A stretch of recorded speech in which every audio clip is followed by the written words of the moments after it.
Muy buenas tardes, muy buenas noches a todos quienes nos ven y quienes nos escuchan.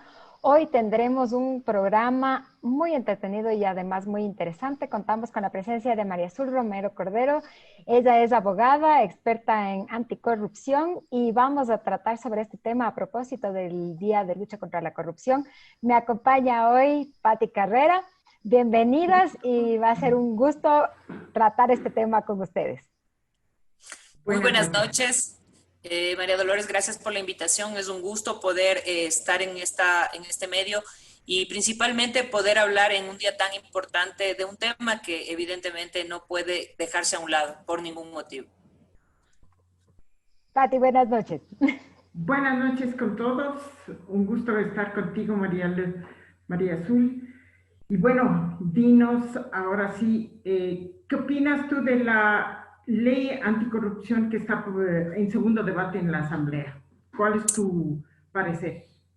Bueno, las reformas en los temas de anticorrupción que se están estableciendo en este momento tienen una gran coyuntura y tienen una finalidad que yo esperaría sea la propia, ¿no?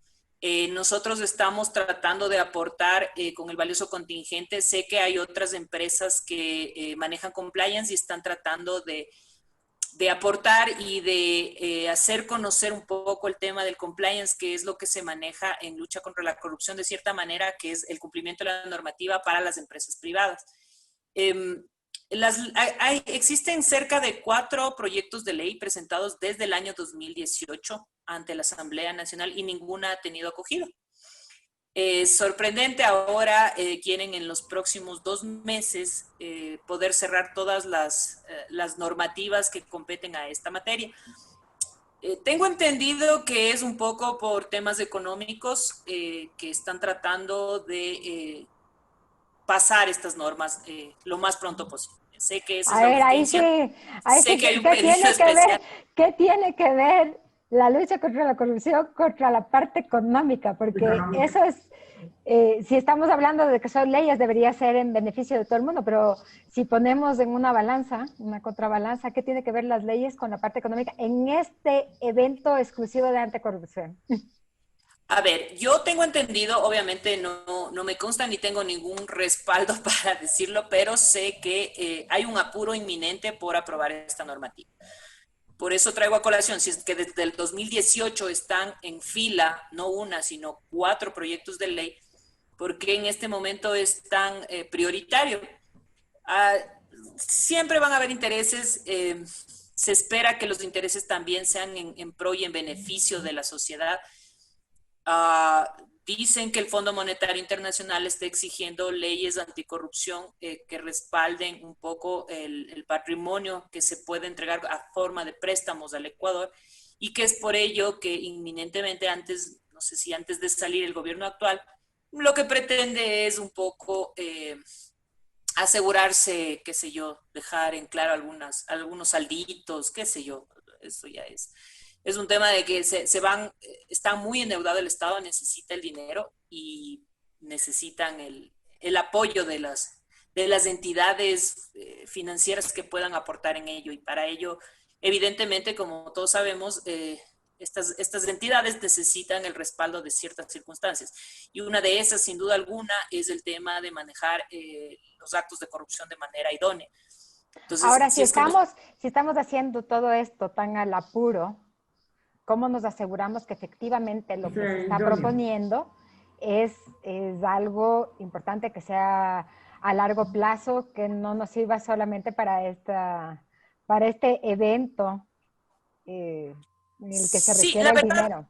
La verdad, yo pienso que, y esto va a sonar un poco, no sé si utópico, pero yo pienso que cualquier acción que genere una percepción social de que debemos dejar la corrupción a un lado y de que el mecanismo y el esquema que se maneja como actos de corrupción tienen que ser de alguna manera sancionados y no quedar en la impunidad, creo que es valioso. Ese es mi punto de vista. Va a sonar muy mediocre a no tener nada. Cualquier aporte es valioso porque hay que empezar de algo, ¿no es cierto? Es feo tener que hacerlo de esta manera, pero de alguna forma hay que presionar. Y si este es el mecanismo para que en este país empiecen a existir sanciones a los actos de corrupción de los entes públicos y principalmente de los privados, porque no hay uno que reciba sin uno que dé. Entonces, es valioso, es valiosísimo. Además que el tema de la corrupción desde hace mucho tiempo viene a ser uno de los principales problemas del país. Y lo digo porque tengo los datos estadísticos que así lo demuestran. Entonces, no es un tema que pueda ser aislado, pueda tomarse desde una visión diferente al hecho de que sea quien la proponga, las reformas y los cambios, sea quien sea que lo haga, evidentemente, tal vez no lo hacen en un estudio necesario, un due diligence que en verdad les permita visualizar cuáles son los requerimientos. Pero hay una cosa valiosa que yo he analizado y están invitando a personas que realmente tienen un conocimiento de estos temas, no a los mismos de siempre, no a personas que dicen que saben y que aprendieron hace una semana en un curso en línea, sino, y no hablo por mí porque me siento halagada también que me hayan tomado en cuenta, pero hay otras personas que también han acudido y que han aportado un valioso contingente. Yo he oído alguna de las intervenciones y, por ejemplo, Santiago Reyes es una persona que conoce muchísimo del tema y sé que él aportó con algunos temas que son más bien las estrategias de cada una de las empresas privadas de las empresas privadas, que lo que pueden hacer es implementar el compliance y eso evitar que se generen actos de corrupción dentro de su empresa. Entonces, es una línea que sí, si bien tal vez no sea la mejor, tal vez no ha sido tan estudiada, tal vez no ha sido tan programada, lo están haciendo al apuro, eso sí puedo dar fe, pero por lo menos están invitando a gente nueva, a gente que realmente tiene un aporte que pueda generar este beneficio. Un poco en mi intervención en la asamblea, el asambleísta Héctor Muñoz me consultó si es que el tema, y esto sí lo quiero acotar, si es que el tema del compliance debería ser considerado como un delito para las empresas privadas, si es que no lo tienen implementado y ya no una potestad, porque el compliance es algo que lo hacen potestativamente cada una de las empresas.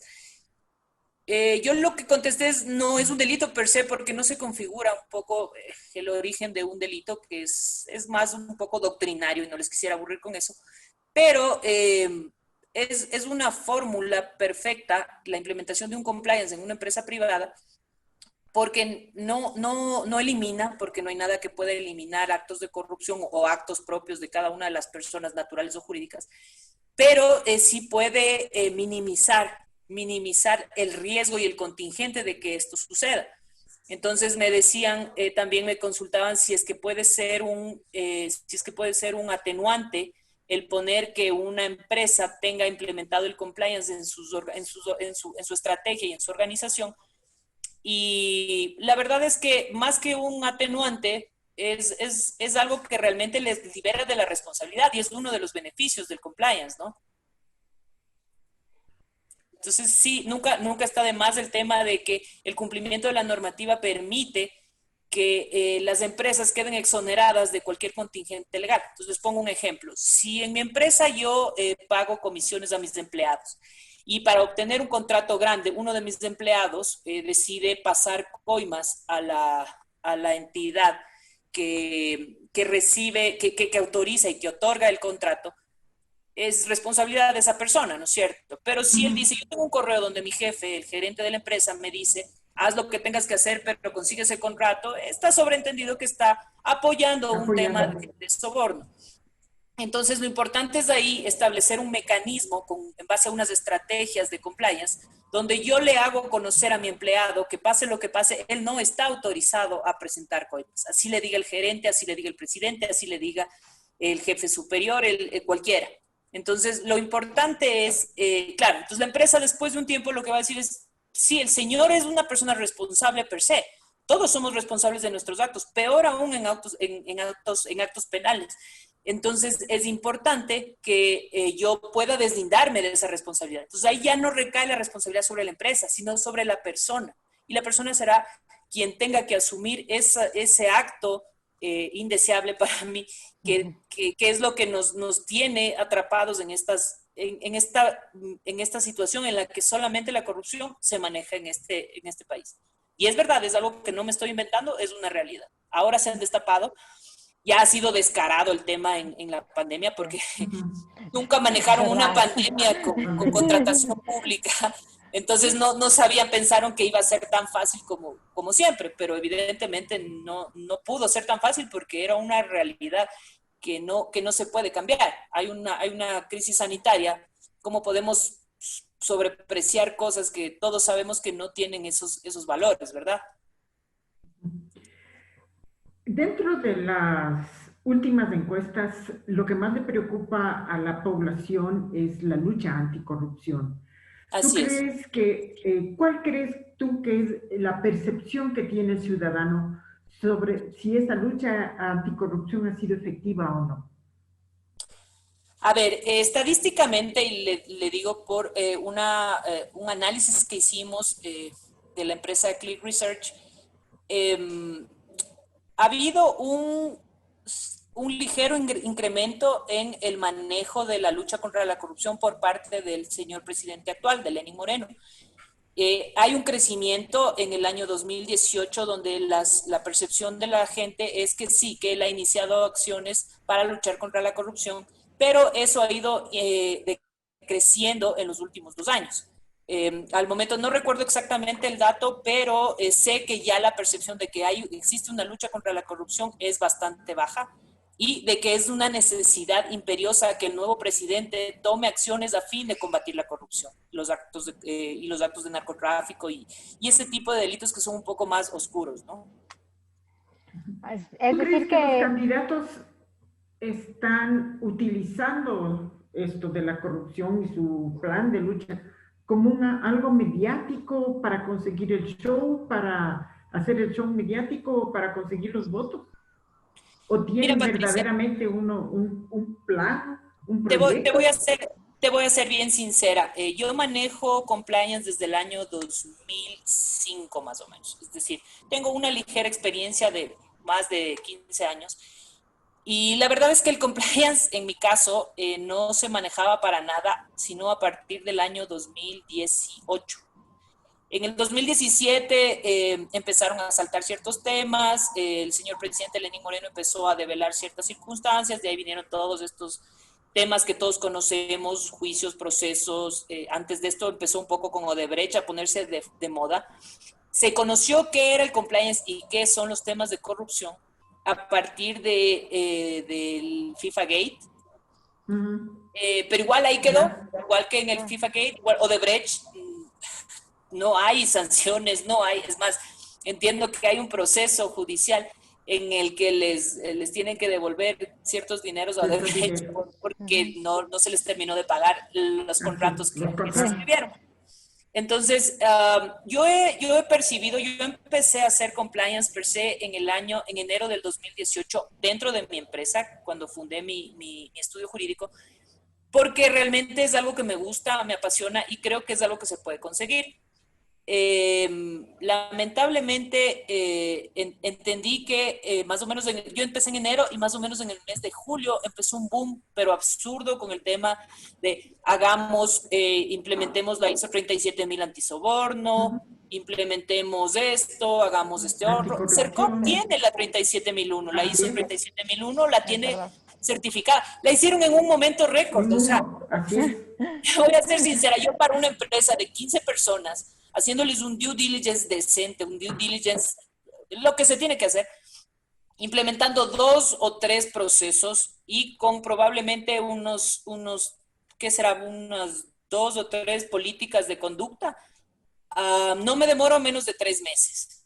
Te estoy hablando de 15 personas, ¿no? Y con empresas que para 15 personas no tienen casi, o sea, se implementa procesos financieros y procesos básicos elementales. Pero el CERCOP es el servicio de contratación pública.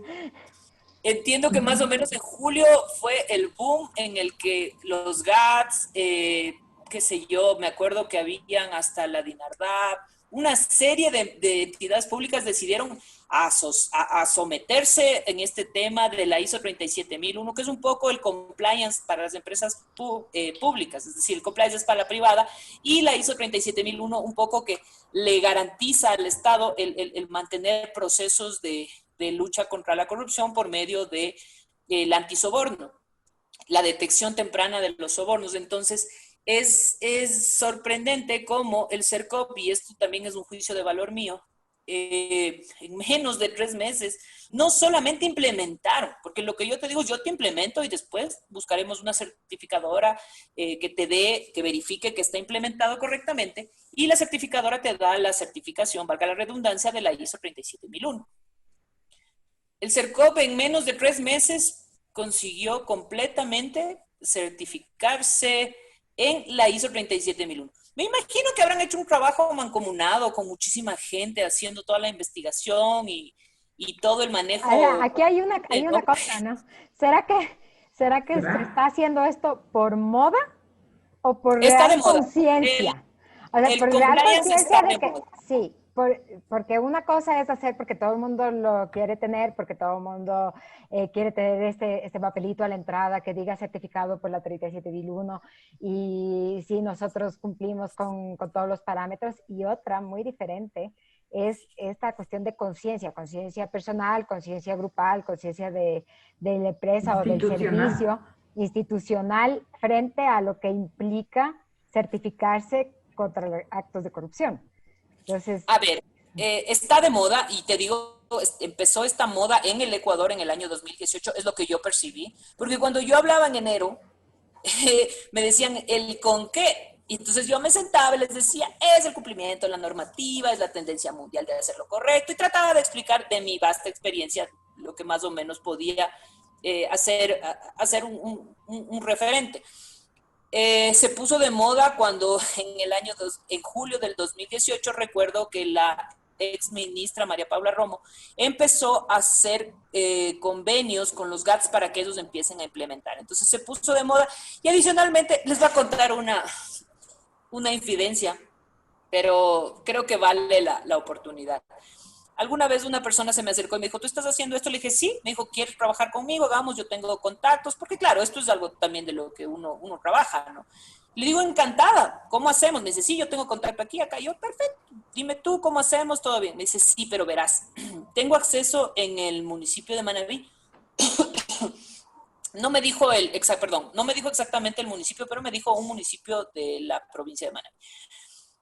Pero ahí sí hay que pasar me dijo exactamente, hay que pasar para la campaña.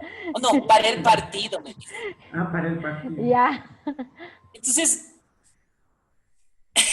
lo único que atiné a medio balbucear fue, disculpa, estamos tratando de implementar antisoborno. O sea, eso es de lo que se trata. Sí, pero lo que pasa es que nunca te van a pasar estos si no es pasando para el partido. Entonces le dije, ¿sabes qué? Yo te llamo. Y evidentemente no hemos podido concretar la negociación, No. pero es para que vean el parámetro de cómo está enquistada esta circunstancia. Entonces, y eso les termino de comentar, cuando el asambleísta Héctor Muñoz me pregunta si esto debe ser un delito, el que una empresa no tenga implementado el compliance, aparte de no configurarse per se el delito penal, a mi criterio, en base a la teoría, adicionalmente no tiene sentido, porque el compliance es algo que tiene que nacer no solo de la voluntad. El compliance para la empresa privada es un traje a la medida. Si yo me hago un traje a la medida que me queda muy grande, pues no es mi medida. Tengo que ir a la empresa, hacer el análisis, verificar cuáles son las estrategias que más les sirven, cómo pueden implementar el oficial de cumplimiento, cuál es el canal de denuncias que más les conviene, porque hay hay privados, hay externos, hay internacionales. Y evidentemente cuando hay una relación directa entre una persona que puede generar actos de corrupción, que son los líderes de las empresas, y una persona que trabaja bajo su dependencia, pues va a haber un conflicto un poco complicado para la persona que tiene que verificar el tema de denuncias, y si es un canal de denuncias, peor. Entonces, para mí el hecho de que se implemente como un delito quiere decir que lo que vas a hacer es obligar a las empresas. Por lo tanto, no va a haber la conciencia. Y ahí es cuando se generan los conocidos compliance papers. Los compliance papers es básicamente, yo implemento todo lo que tengo que implementar de acuerdo a la norma, cumplo la certificación, tengo todo, pero nadie cumple, porque no hay conciencia. La corrupción es algo que no se debe generar por medio de... Yo no digo que no hay obligación, claro que debe haber obligación a los delitos sancionables, como es el coimar, pero la conciencia es algo que debe nacer como un sentido de patria, un sentido de... Porque, ¿qué hacemos con el 2% del Producto Interno Bruto que se va, de mundial, que se va a los actos de corrupción? ¿Por qué no puedo pensar que ese dinero puede implementarse en escuelas, en internet, Ahora, en cosas tan verás, básicas? lo que estás mencionando, ¿no? Que a dónde se va esta cantidad de dinero, se ve como algo lejano, porque se ve como, ok, es de las grandes empresas, ok, es de la compañía, es del gobierno, es del ministerio, y el ciudadano común y corriente no cae en cuenta que también es parte de este ciclo. Entonces, ¿qué hacemos con ese ciudadano común y corriente de a pie, que también es parte del círculo vicioso de la corrupción? Ese ciudadano, para mí, lamentablemente, y sé que es súper utópico y sé que es muy enraigado en mis creencias, en los valores que me enseñaron en casa, pero yo sí creo que la única forma es crear conciencia y la educación. Creo que el enseñar a los niños a tener este conocimiento básico de que cuál es la función del Estado. La función del Estado es protegernos y brindarnos los principios mínimos, que son salud, educación, trabajo digno. O sea, que exista la posibilidad de que yo trabaje y me sustente a mí mismo sin molestar a nadie, pagando los impuestos y cumpliendo las obligaciones que me correspondan.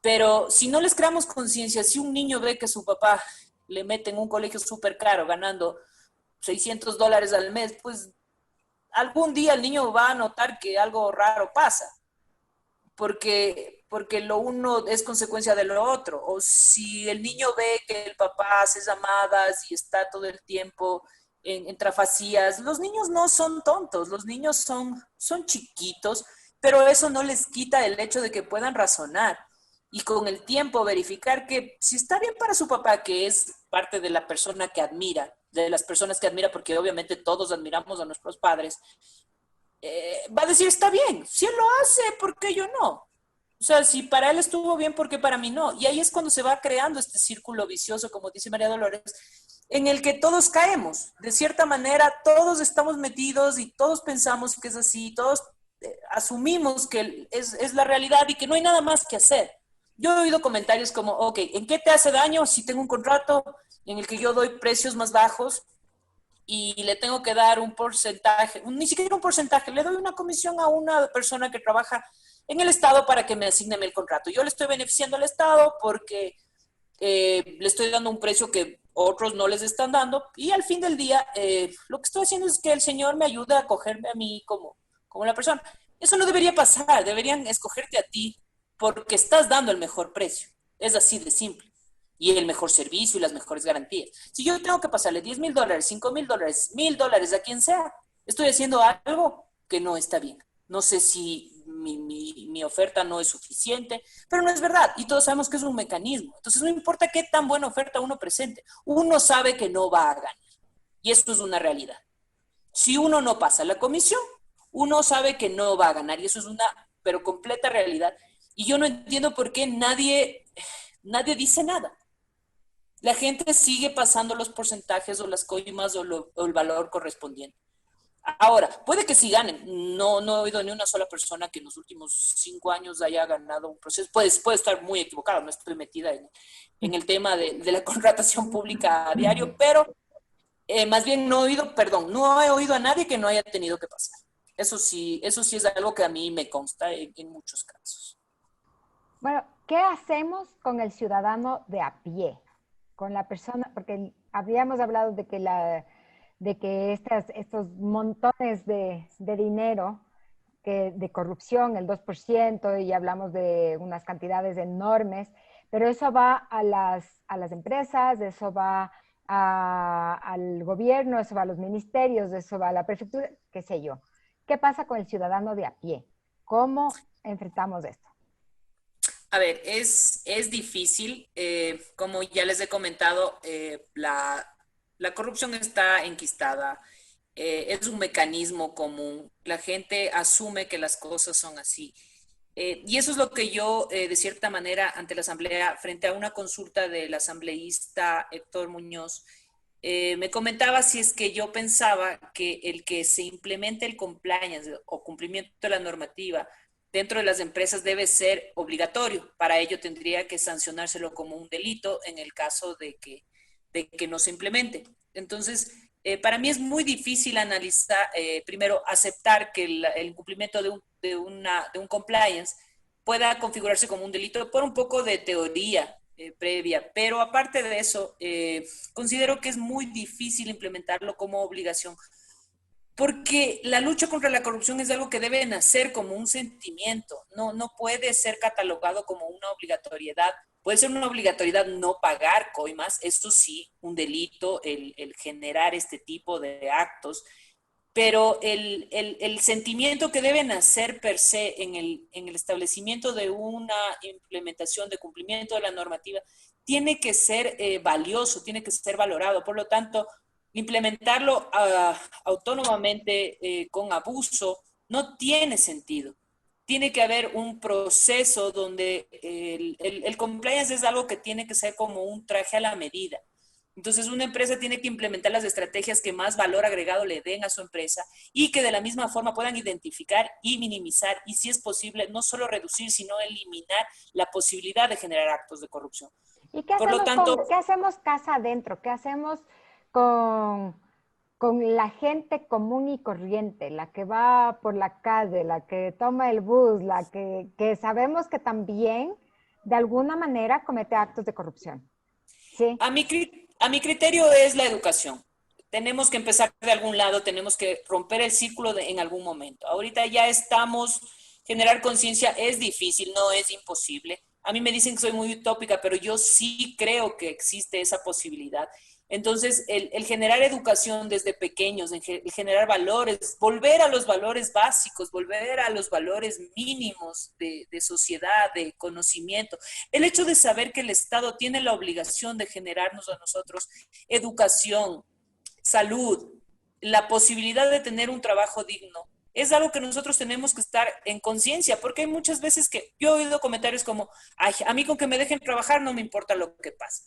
Eso no está bien, eso es muy egoísta. Y es verdad, creo que todos lo pensamos de alguna forma, pero esto no es vivir en conjunto, en sociedad, en mayoría. Eso es simplemente cerrar los ojos y hacerse de la vista gorda. Pero lo importante no es tanto eso, sino el generar ese valor agregado de que no solamente estamos haciendo patria cuando somos honestos, y no solo honestos en el hecho de yo no paso coimas, en el hecho de yo no me paso un semáforo, porque eso es incumplir una norma, en el hecho de yo no hago triple, doble carril, que puede pasar y que mucha gente dice, no, eso no es. Sí, todo lo que es incumplimiento de la norma es de cierta manera un acto de corrupción. Entonces, ¿cómo llegamos a la gente? Para mí, la educación. Por eso digo, cuando se crea como una obligación, no se genera esa conciencia. Yo personalmente pienso que un poco de las charlas inspiracionales que se pueden generar, el acompañamiento con capacitaciones permanentes que crean este tipo de conciencia es primordial. Eh, yo alguna vez, justo el año pasado, estaba dando unas charlas gratuitas en la Dirección Nacional de Registro de Datos Públicos y en cada charla venían 15 grupos de 15, 20 personas. Yo cuando terminaba cada charla les decía, señores, con que uno, solo uno de todos los que están aquí se vaya con conciencia de que la corrupción no es lo normal, de que la corrupción no es lo idóneo, de que la corrupción no está bien. Yo me doy satisfecha, completamente me doy por satisfecha de haber estado aquí la hora que he estado. Entonces es esa generación de mínimas eh, destellos de conciencia que en los grandes ya es más difícil convencer, pero en los niños es muy fácil. Es muy fácil porque el niño será el que le corrija al padre en algún momento si es que ve que algo no está haciendo bien. Entonces, no es fácil, es muy complicado, pero la educación es la base primordial de estas circunstancias, sin duda alguna. Nuestra fundación ha venido dando charlas de valores y de valores anticorrupción en varias GATS y en varias instituciones del sector público. Quisiéramos que nos mandes un mensaje positivo para cerrar esta charla y que la gente vaya tomando conciencia del grave problema que tiene la corrupción enquistada en nuestra sociedad. Yo igual en estas mismas charlas que les comentaba, siempre terminaba diciéndole a cada una de las personas que cada vez que salgan de sus casas se vean en un espejo, se miren fijamente y se sientan orgullosos por ser parte del cambio. Todos somos un granito de arena y bien o mal, todos somos el aporte. Si nosotros no tomamos conciencia, mi familia tampoco, mis amigos tampoco, pues no vamos a generar esta capacidad de creer en que podemos ser mejores. Por lo tanto, mirémonos al espejo y sepamos que la persona que sale día a día es esa persona que va con toda la tranquilidad y todo el optimismo y todas las ganas de hacer el cambio. Juntos sí se puede. Sí, por un mundo sin corrupción. Muchísimas gracias, María Azul, por este tiempo que nos has dado, por esta conversación tan importante, porque hemos aprendido mucho en esta tarde. Les invitamos a todos a que nos sigan en nuestras redes sociales Super Ciudadana en Facebook, en Twitter y ahora también en YouTube y en Instagram. Esperamos volver a contar contigo en una próxima ocasión y que sigamos en esta fuerte lucha contra la corrupción que conmemoramos el 9 de diciembre a partir del año 2005 en que se instituyó esta fecha tan importante. Una buena noche para todos. María Dolores, muchas gracias a ustedes, muchas gracias a la Fundación y por favor sigan adelante porque todos podemos hacer esto. Así es, cómo no. Gracias, María Azul. Una buena noche. Gracias a ustedes.